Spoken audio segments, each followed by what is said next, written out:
Our welcome back, dear viewers, to another deeply concerning edition of Watching the Defectives, the investigative series where we examine Britain's political mysteries with all the seriousness of Parliament during Prime Minister's questions. Tonight's suspect is a man who has changed political parties more times than some people change broadband providers. A man known for plain speaking, controversial comments, and love of baked beans. There are baked beans incoming, so you got in a little bit stick a few weeks back over your comments over I think it was a top brand of baked beans. Somebody complained the price had gone through the roof, and you said something like, well, buy a cheaper brand. Is that true? Well, I did, yeah. Baked beans, say the price has shot up at that, and people say, oh, this tin has gone up by 50% or whatever. Buy the Tesco value one. No, but you know, they don't taste the same. But if they don't You can't have baked beans that aren't hard. Yeah, you know, if Jack Monroe or Martin Lewis gives this advice, they're seen as saints for it, but it's evil Conservative politicians' league, you know, baked bean branders have been called now. I've got good news for you, Brandon. We're going to do the baked bean test today. We've got some top brand baked beans, some supermarket and another cheaper brand. So what we're going to do, close your eyes, I'm going to mix them up. OK, you're not going to spit in it, are you? No, I'm going to mix them up. So you're going to tell me which one is the best one. So, OK. So there is a spoon incoming. Lovely. Open your mouth. OK. Here comes a train. What do you think of that one? Well, they're cold. I'm not coming back to this pub for food. Well, dodgy landlord. What do you think of that one? Is it OK? It's kind of a nutty twang. It's a kind of a 1984 a good kind bouquet. of feel to it. A good bouquet, very fluffy. Yeah, a cheeky one. Cheeky one, a little bit dry. OK.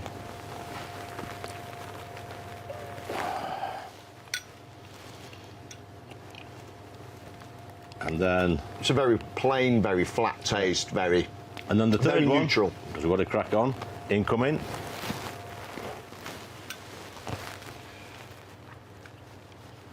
Well, I've just had a glass of water before this, and I think that was probably stronger than those beans that I've just tasted. So 1, 2 or 3, which is the best one? Well, 3 that I've just had, certainly the weakest one. Not a big fan of that at all. Number 2 I thought was pretty good, actually. Number 1, bit too much sauce, maybe there's some sugar in it or something. It's a bit too much, so I'm going to go for number 2, Lee.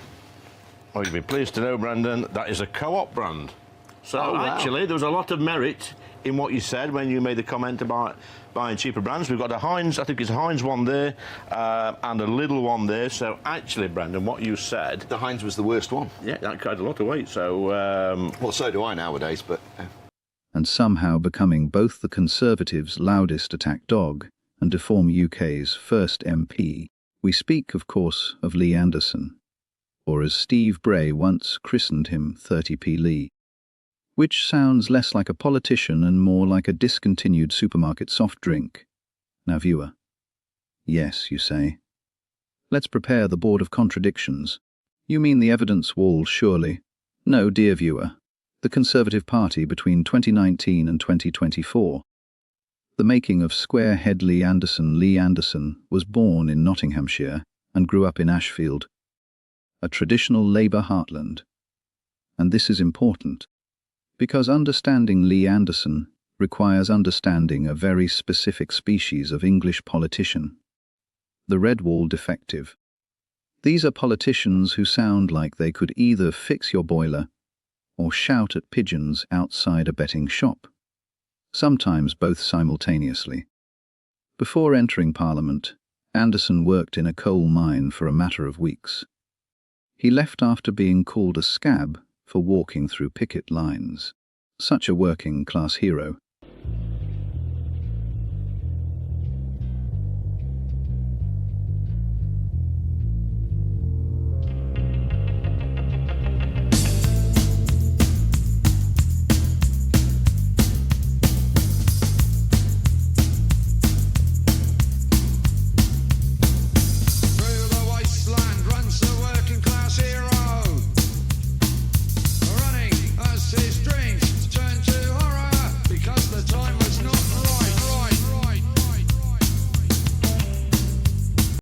Then in a call centre, then for the Citizens Advice Bureau, which means his career path essentially consisted of witnessing every possible form of British misery first-hand.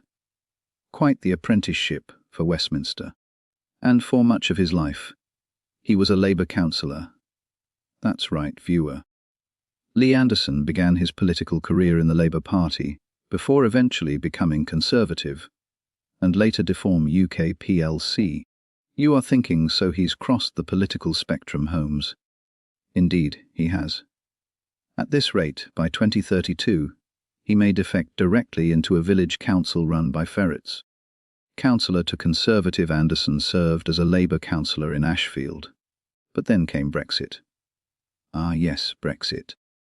The event that transformed British politics into a family argument trapped inside a tumble dryer. Anderson increasingly moved towards socially conservative politics, which, to our square head, meant demonising the traveller community. In 2018, while serving as a Labour district councillor, Anderson famously hired an excavator to place large concrete boulders across the entrance of a local site to block unauthorised encampments. He was issued a fixed penalty notice for the action and faced criticism, but has frequently defended the move. Eventually, he left Labour. There were street parties and lots of rejoicing from Labour councillors. Then joined the Conservatives, which, politically speaking, is rather like changing football teams mid-match and insisting you'd secretly supported them all along. Yet here's the crucial thing. He understood red wall voters. The frustrations, the anti-establishment mood, the distrust of Westminster, and the Conservatives under Boris Johnson desperately needed somebody who looked and sounded less like a hedge fund manager attending a wine tasting. Enter Lee Anderson, a man who sounded like he'd wandered into Parliament accidentally while trying to complain about parking charges. And Tory voters loved it. The 2019 election in 2019. Anderson won Ashfield for the Conservatives. A seat Labour had dominated for decades, but let's not forget this was part of the Boris wave. And suddenly, Westminster discovered something astonishing. Voters in former Labour strongholds quite liked politicians who sounded angry all the time, who knew. A revolutionary discovery in English politics. Like learning fish enjoy water, Anderson became one of Boris Johnson's loudest loyalists. Blunt, combative, deliberately provocative. A man who approached political interviews the way medieval knights approached justing tournaments. At full speed and with minimal concern for casualties. 30p Lee, and now viewer. We arrive at the baked potato incident, because every great political career eventually collides with carbohydrates. In 2022, Anderson claimed people could cook meals for around 30 pence using batch cooking techniques. This statement triggered national outrage, not because batch cooking is impossible, but because Britain was in the middle of a cost of living crisis, and telling struggling families they could survive on 30p meals, but not mentioning that these were meals that a chef in a pro kitchen, with all the ingredients bought in bulk to hand, had created for our square head. Should it be necessary to have food banks in 21st century Britain? I thank the honourable gentleman for his intervention. He makes a great point, and this is exactly my point. So I invite you personally to come to Ashfield, look at our food bank, how it works, and I think you'll see firsthand that there's not this massive use for food banks in this country. We've got generation after generation who cannot cook properly, they can't cook a meal from scratch, they cannot budget. The challenge is there. Come, I'll offer anybody. You sat there with glazed expressions on your faces, looking at me like I've landed from a different planet. Come to Ashfield, come next week, come the week after, come to a real food bank that's making a real difference to people's lives. And I'm going to end now, Mr Deputy Speaker, because, they're not listening. These are a generation of MPs that never listen. But the good news is, well, it's bad news actually, because this Labour Party, that they're out of control, they're out of touch, and thankfully, they're out of power. That's me done, Mr Deputy Speaker. Joanna Check. Thank you, Mr Deputy Speaker.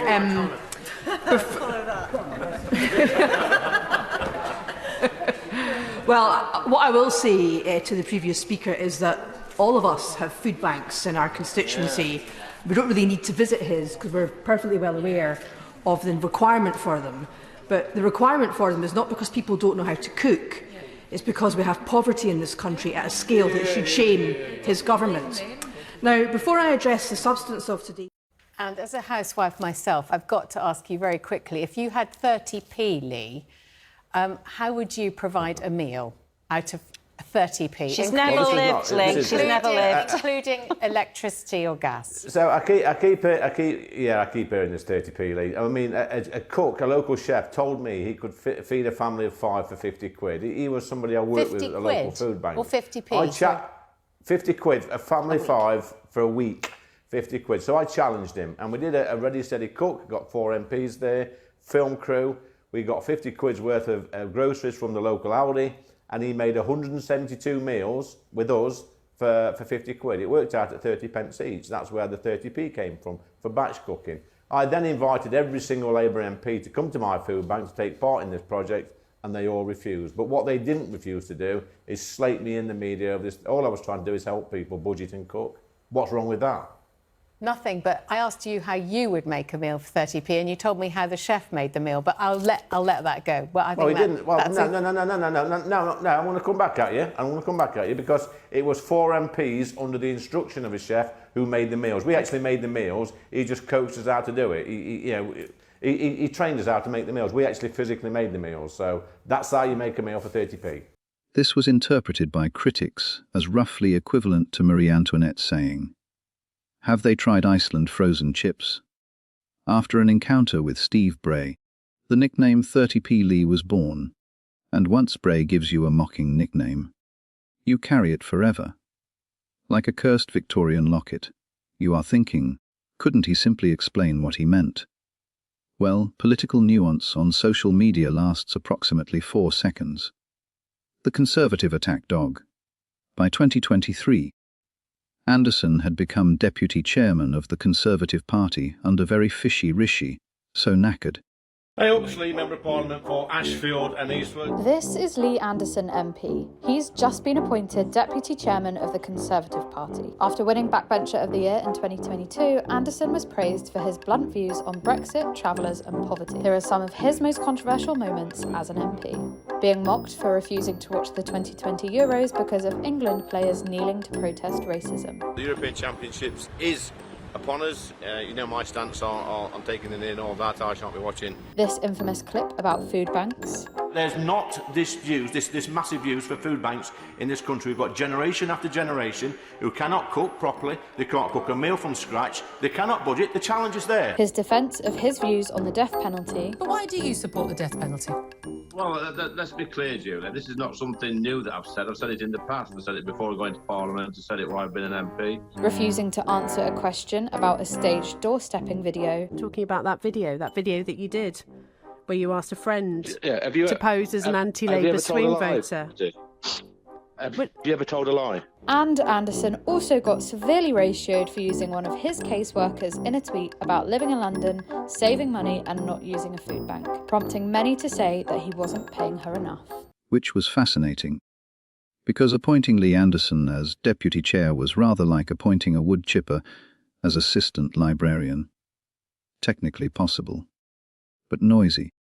He became one of the Conservatives' primary media enforcers. It was like we were watching the KGB news edit of a Dirty Harry straight to DVD bargain bucket movie being played out at PMQs. This was the man who was sent onto television when the government required somebody to say something extremely confrontational before breakfast. And to supporters, he appeared to be authentic, direct, working-class traitor, a politician who sounded unlike the polished Westminster class. But to critics, he was inflammatory, divisive, a man whose political communication style resembled throwing fireworks into a village meeting. The controversies now, dear viewers, it would be impossible to examine Lee Anderson without discussing controversy, because controversy follows him the way pigeons follow chips. Over the years, Anderson generated headlines with astonishing regularity. Comments about food banks, The 2019 nuisance tenant proposal. Good afternoon, it's Lee Anderson, your parliamentary candidate for the Conservative Party at the next general election. And what I'm about to say is my own personal opinion, nobody else's. I stood on this spot a few months ago, banging on about nuisance tenants throughout this lovely estate on Corsica and the fact they were making people's lives a complete misery. Now I've been banging onto the council, banging onto the police about getting these nuisances evicted. So hopefully over the next few days we might see something. Now people will say to me, but they've got to live somewhere. That's right. So my plan would be, and again this is just my own personal opinion, is that these people who have to live somewhere, let's have them in a tent in the middle of a field, 6 o'clock every morning, let's have them up, let's have them in the fields, picking potatoes or any current seasonable vegetables, back in the tent, cold shower, lights out, 6 o'clock, the same the next day. That would be my solution. Comments about migrants. Is that who we are now? On the same day that Number 10 puts out a big poster online saying Britain is still an open and tolerant country, the deputy leader of the Conservative Party uses the kind of language a racist yob would shout across the street to someone. We have a government that just turns a deaf ear and a blind eye to that kind of behaviour, that kind of language, and the damage that it does, the permission it gives to other people. I've got a French friend who was kicked in the head in November 16 and told to F off back to France. He was in hospital for hours and he couldn't work for 2 weeks. What has this country become? I just can't fathom it. I'm sorry, I'm emotional, but I am disgusted by this. I'm disgusted by it too. Disgusted. I'm sorry, but don't say sorry. Your response is normal, Chris. It is appalling. Comments about footballers taking the knee. I do want to watch the England match. It's the first time ever in my life I've not watched England games. Maybe I'm a bit lucky for them at the moment by not watching them. They seem to keep winning. I took a decision, not just football. I said any sporting event where the competitors or players before the event take the knee, I couldn't support it because I see it as a divisive symbol. I see it associated with Black Lives Matter. Whether the players think that or not, that's up to them. I've got no beef with the players really at all. I think they're being, probably poorly advised. But, I would say to people that, if taking the knee is such a symbol of fighting racism in sport or in society, then why weren't the England team doing this 2 years ago? Now, if they would have been doing this 2 years ago before Black Lives Matter come to the fore, then I would be the first person to be taking the knee with them. But like I say, it grates a little bit with me. No, I made that decision a few weeks back. I'm sticking to it. And it's interesting. I think the Olympics have already said that there'll be no political symbols at the Olympic Games this year. So that's. If it's good for them at the Olympics, where the whole world will be watching in. And then I can stick to my principles and say, you know what, I don't agree with it. I'm a little bit upset I can't watch my team play because I think they're going to win. I think they're a brilliant team and fair play to them. And I will be cheering them on. I'll be checking my phone for updates and scores and stuff like that. No doubt plenty of people on social media who have been attacking me over the past week will be tagging me in texts. That's fine. That's fine. If they want to keep me updated, if we're winning, that's absolutely brilliant, and I wish them all the best. Well, we've just moved house, so I've got plenty of work to do in my house over the weekend. Lots of boxes to unpack, and plenty to be going on with. Like I say, I will be supporting the team. I want them to win. I wish them all the best. I hope we bring it home. Never seen England in the final in my lifetime. But I just won't be watching the match. But fair play to them. They've had a great tournament. They've got a great set of young players, a great manager, and I think we're going to do it. Comments about asylum seekers. The people in this country are fed up to the back teeth of these illegal migrants coming over this country, taking the mick, they're stopping in hotels, they're costing us an absolute fortune. And I've always said, I've been consistent from day one, we should send them back the same day. If we did that, they'd stop coming. So you are doubling down on your comments earlier, ignore the law, get the flights taken off. I've never changed my mind on this from day one. They should be sent back the same day. Like they do in Australia, they turn them around, they stop the problem. These people... Look, Patrick, when you go to bed tonight, you will lock your back door and put your alarm on, and you do that for a couple of reasons, really. You don't want intruders coming in, and you don't want your house being broken into, and you want to be safe. We should do the same with our borders. It's as simple as that. At one point, political commentators seemed to wake each morning wondering, what has Lee Anderson said now? He became the English equivalent of Donald Trump tweeting, while sitting on his gold toilet. One never knew what obnoxious gas would get released next. And then came the moment that changed everything. The sad Sadiq Khan comments on February 2024. Anderson claimed that Islamists had taken control of London Mayor Sadiq Khan. To say that he's under the control of Islamists, though, do you regret that turn of phrase? It may be a clumsy use of language, but you've got to remember, Patrick, it was live TV. He's definitely not in control of the streets of London. On a Wednesday night, when we see the crowds out there chanting this vile venom, who's in control? Is it Sadiq Khan and the Metropolitan Police, or the people on the street? But is it his fault, though, Lee? Because the point is that there's laws that stop you projecting words onto the building of Parliament. Martin Daubney, our colleague, filmed that with projector. Yes. That was being ignored by police. You can't blame that on Sadiq Khan. That's an operational issue. Has he by spoke police. out about it, Chopper, since last Wednesday, from the rivers to the sea on Big Ben? Has Sadiq Khan actually spoken out about it? He has no control over the police. But has he spoken out about it? No, he hasn't. No, he hasn't spoken out about it. And actually, he is the Police and Crime Commissioner of this great city. So if he is the Police and Crime Commissioner and he's got no input into what the police are doing, what the hell is he doing? Why is he in that role? The remarks caused immediate uproar. Many Conservatives condemned the comments. Rishi Sunak called them wrong.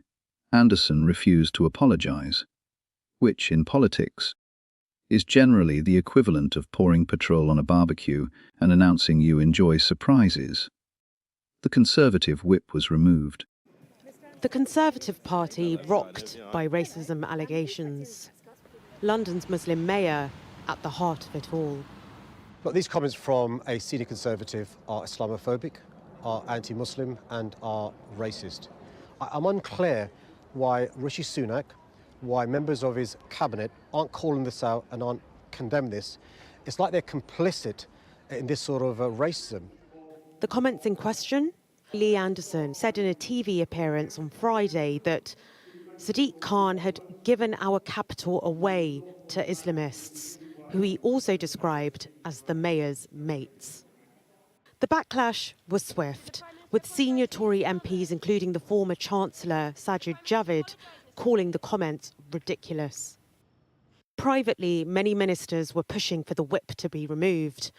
The pressure on Number 10 to act became insurmountable. An apology may have been enough, but Anderson refused. He was eventually suspended. In response, he said, "I fully accept that they had no option but to suspend the whip in these circumstances. However, I will continue to support the government's efforts to call out extremism in all forms, be that anti-Semitism or Islamophobia." Although many Conservative MPs were pushing for him to go, Lee Anderson's departure is a loss to the Conservative Party. He was a very popular figure, particularly among the rank of Red Wall Tory MPs. But the headache for Rishi Sunak could be even greater, depending on what Lee Anderson chooses to do next. And suddenly Lee Anderson became an independent MP. Now, viewers, what happens when a highly controversial politician with a strong anti-establishment following becomes politically homeless during the rise of Deform UK plc? You are thinking they start appearing on KGB News more often. Precisely. The Deform UK plc courtship. At first, Anderson denied having plans to be a defective. Despite meeting Deform UK plc leader Richard Dubai Dicky Tice, which is a bit like being photographed entering a bakery while insisting you have no interest in bread. Previously, Anderson had criticised Deform UK plc. He once described it as not a proper political party and called Dubai Dicky a pound shop Farage. Yes, I can understand why some of our voters are a little bit frustrated and angry, especially with the migration, the illegal and the legal migration, but reform is not the answer.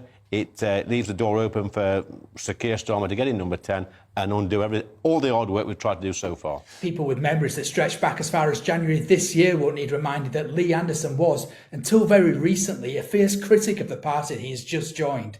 The former deputy Tory party chair, who was also referred to Richard Tice as a pound shop Nigel Farage and even compared him to Diane Abbott, became Reform UK's only MP after he confirmed he had defected today. At a press conference alongside Mr Tice, he was very complimentary about his new party, which contrasts starkly to this. You see now, Reform, they're not winning by-elections. I think they're even struggling to scrape their deposit. And he's a great figurehead, is Nigel. He's been a great politician. He's done fantastic things. But Reform are a threat. They are a threat, bigger threat to the country at the moment, I think, than the Labour Party. Because if Reform do pick off a lot of us Conservative MPs at the next election, then what's going to happen is we're going to end up with a Labour government. And a Labour government is the last thing I want. I love my country. I love my country to bits. I don't want to see a Labour government. And I'm sure not. And now to 30p Lee Anderson. He's a pound shop, Nigel Farage, and every time he opens his mouth recently, on whichever media platform, he's coming across as the Reform's answer to Diane Abbott. That was him talking about the bloke who ostensibly leads this limited company that is ostensibly a political party before he got put on the payroll. When he wasn't on the payroll, Tice was a pound shop Farage who didn't have a proper political party. If this is not a proper political party, by the way, this is a company. So 30p Lee Anderson, not on the payroll of Reform UK Limited, says this is not a political party, by the way, it's a company. I would say he's not Nigel Farage.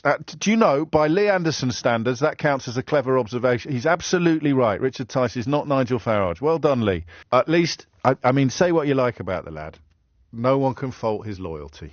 I went into the no lobby to rebel. This is the key word at the moment. But once I saw the Labour lot sniggling and taking the mate, I thought, you know what? Well, haven't you got a thick skin, Lee Anderson? Come on. First of all, he claimed that he couldn't rebel against the bill that he resigned as deputy chairman of the Conservative Party to rebel against, because when he went into the lobby to rebel against it, people started sniggling at him, and he remembered how good the people in the Conservative Party had been to him because they are now his mates, and he didn't really want to betray his mates by voting against the bill that he resigned as deputy chairman of the Conservative Party to vote against, and they were his mates.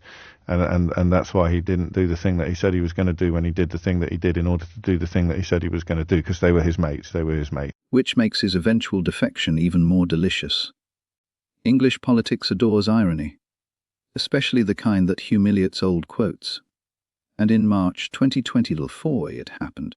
Lee Anderson joined Reform UK plc. I'm delighted to announce that I have found that champion of the Red Wall for Reform UK.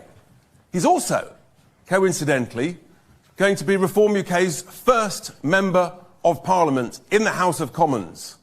He is, of course, a person of great integrity, no nonsense, and is the Member of Parliament in the county of Nottinghamshire for Ashfield.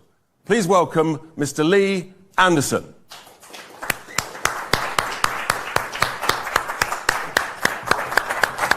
I might not know a lot of these long words some of the people use in Parliament, but I know a few short ones.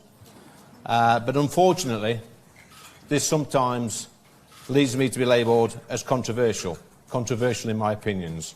But my opinions are not controversial. They are opinions which are shared by millions of people up and down the country. It's not controversial to be concerned about illegal immigration.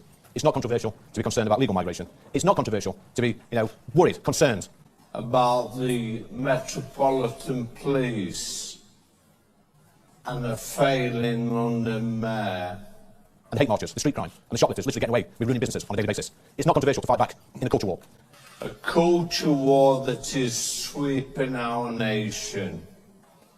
I am proud of our great country and the gifts it has given to the world over hundreds of years. Gifts like the Industrial Revolution, railways, culture, sports, medicine, such as vaccines, which have saved hundreds of millions of lives, and we defeated fascism in 2 world wars. We've always punched above our weight on the international stage, but now, like millions of people in this country, I feel that we are slowly giving our country away. We are giving away our way of life. We are allowing people to erase our history. We are giving up our streets to a minority of people who literally hate our way of life. Becoming the party's first MP, the Conservatives were horrified. Reform UK plc was delighted, and political journalists immediately began hyperventilating into microphones. The great defect now, this was not merely one politician changing parties. No. This was symbolic, because Anderson represented the growing fracture on the English right. Conservatives versus Reform. establishment versus fake populism, managerial politics versus man down the pub politics and for the camera fury. Anderson claimed the Conservatives had abandoned free speech and ordinary voters. To Deform supporters, he was a martyr. To Conservatives, he was a traitor. To journalists, he was content. And in modern politics, content is king. Reddit reactions, naturally, the internet responded with subtlety and restraint. Which is to say, not at all. On Reddit, reactions ranged from mockery to admiration to absolute existential despair. One commenter described him as, "Man with gun pointed at own foot refuses to rule out pulling the trigger." Another argued Deform's standards were apparently too low even for him. Meanwhile, others blamed the Conservatives themselves for pushing voters and MPs toward Deform.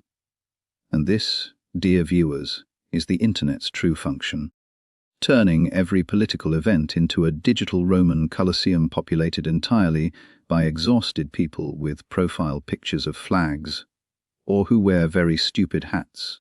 Deform UK's first MP. By becoming Deform UK's first MP, Anderson suddenly transformed the political nuisance into a political proof of concept. Nigel Froggy Farage and Richard Dubai Dicky Tice could now say, look, Tory MPs are defective defectors, which is politically invaluable, like finding evidence that your startup actually exists. Anderson won Ashfield again in the 2024 election as a Deform UK PLC candidate. Lee Anderson, Reform UK, 17,062.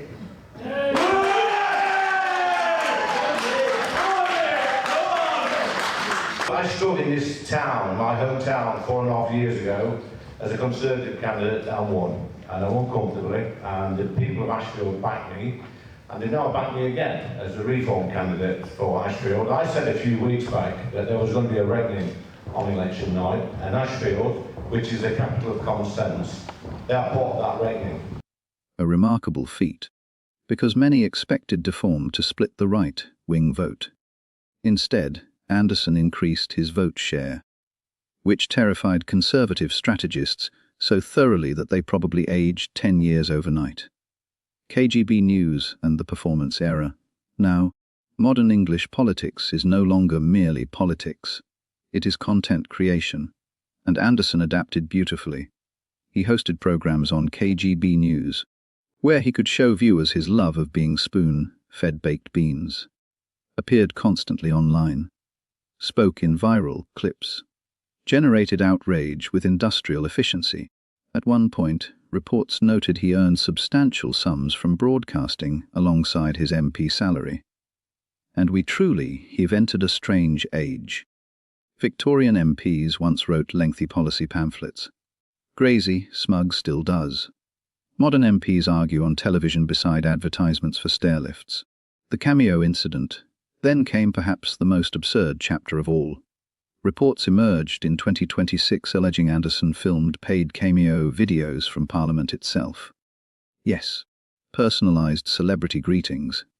Inside Westminster, the Gothic heart of British democracy transformed into 5 air for a gargoyle.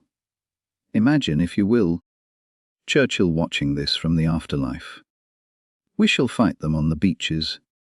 Happy birthday, Steve. Cheers for booking the premium package. The allegations raise questions about parliamentary rules, though Anderson stated the proceeds went to charity. Still, the image itself is magnificent. A politician recording Valentine's messages for cameo beside 900 years of constitutional history. Now here's Mr. Charming himself, Lee Silver-Tongued Anderson, delivering one very lucky lady named Claire a Valentine's message.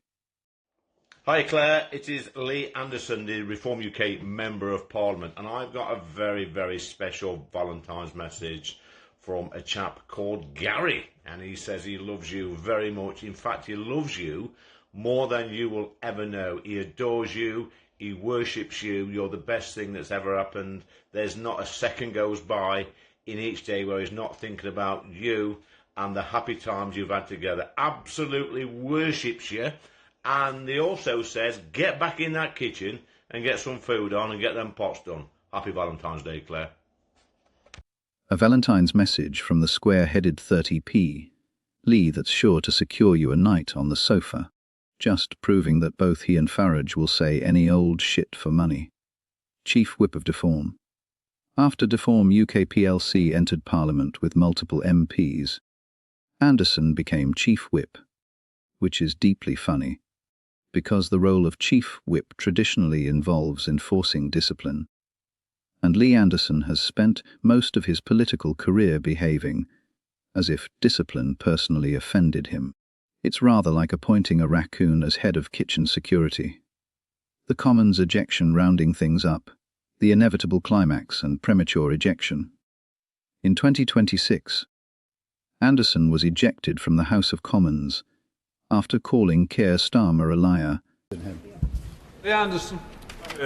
Thank you, Mr. Speaker. The problem the Prime Minister's got is no one believes him. The public don't believe him.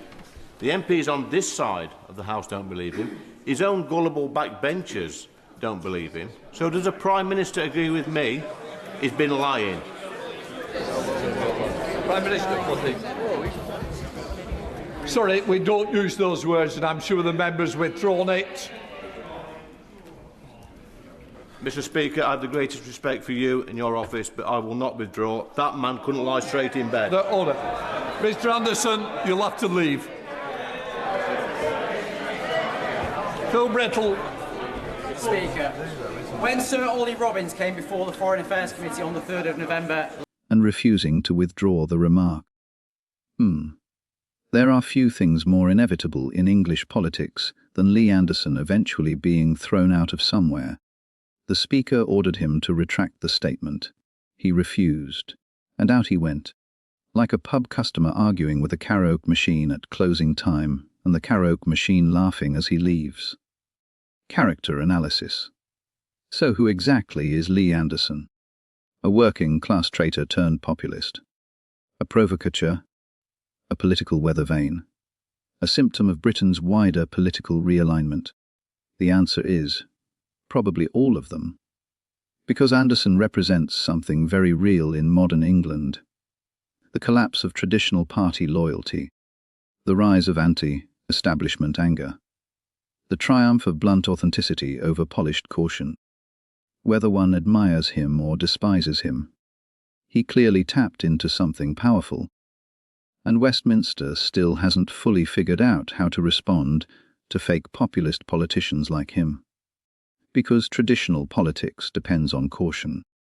30p Lee Anderson behaves as though caution is for people who eat their alphabet spaghetti in alphabetical order. Conclusion. And so concludes tonight's investigation into the curious case of Lee Square Head Anderson, from Labour councillor to Conservative attack dog to Deform UK plc rebel. A political journey powered by Brexit, outrage, blunt rhetoric, and enough controversy to sustain England's newspaper industry indefinitely. But remember, dear viewers, modern politics is no longer about persuasion. It is about attention. And Lee Anderson understands attention the way Sherlock Holmes understood footprints. Every headline, every argument, every viral clip, every furious reaction online, part performance, part rebellion, part warning sign. Until next time, like, comment, subscribble, and share widely. Stay observant, stay skeptical. Question everything. I remain Barrett Holmes. And these are the files from the defective defectors.